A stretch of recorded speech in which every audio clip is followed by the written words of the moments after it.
Okay, let's get into this. Imagine this scenario. You have surgery, pretty standard procedure, right? Hmm. And you wake up, but later find out there's this advanced smart device inside you, something you never knew about. Something you definitely didn't agree to. It's exactly. Right. And maybe its full story, including some pretty surprising risks, was kept from you?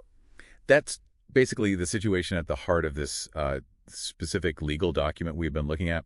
It's about a Zimmer Persona IQ smart knee.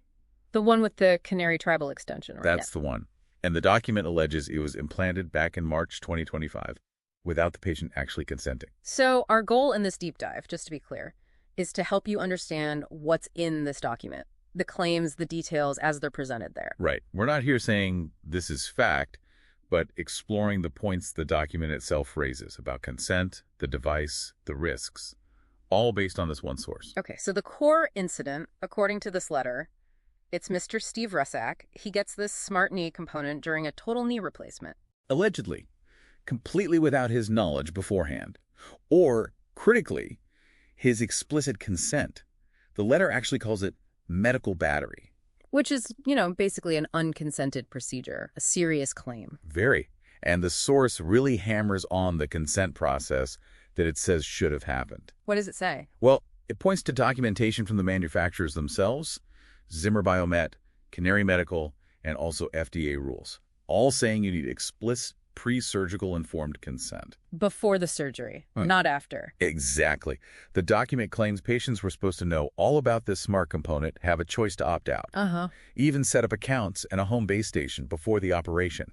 The idea, it seems, was a fully informed decision about the whole knee replacement, including the tech part. Shared decision-making up front. That's the picture the document paints.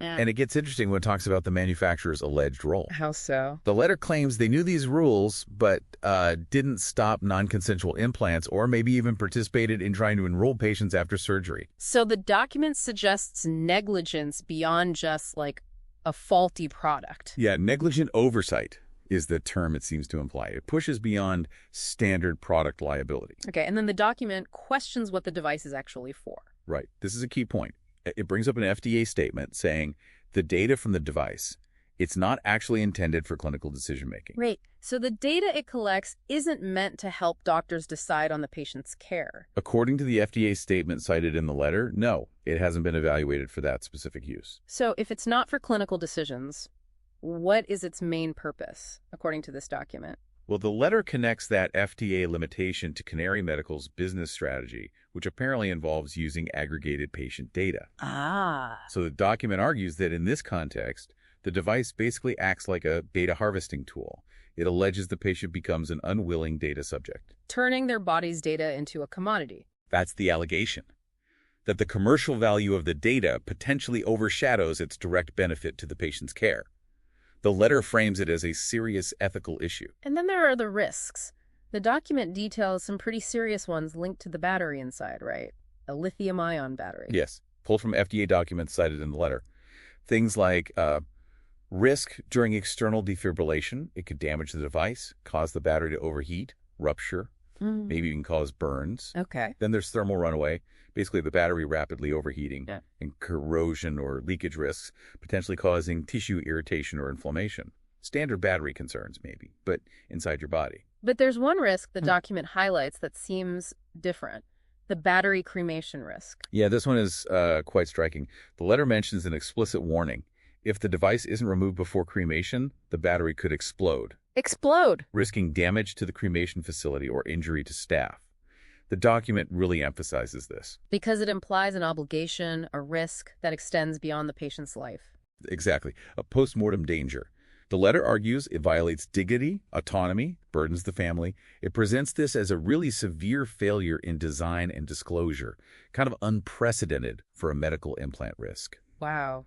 And the document also mentions the impact on Mr. Rusak himself. It does. It notes his shock, significant emotional distress when he found out about the implant he didn't consent to, establishing non-economic harm according to their argument. So, summing up the document's position, it's alleging major ethical breaches, misrepresentation about data use, and serious failures in design and disclosure by everyone involved, manufacturers, surgeon. That's the overall thrust of the letter, yes. Okay, so bringing this back to you, the listener. Yeah.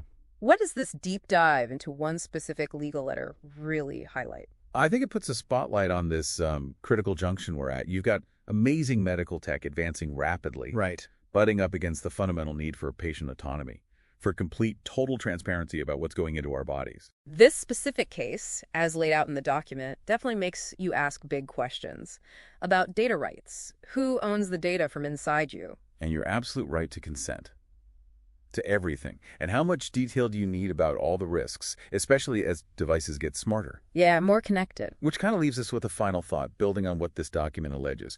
How do we make sure the benefits of these advanced implants? The potential is huge. Absolutely. But how do we ensure the potential is always balanced with the patient's absolute right to know everything, to control what happens to their body? Especially when, as this document suggests, the consequences might stretch even beyond a lifetime.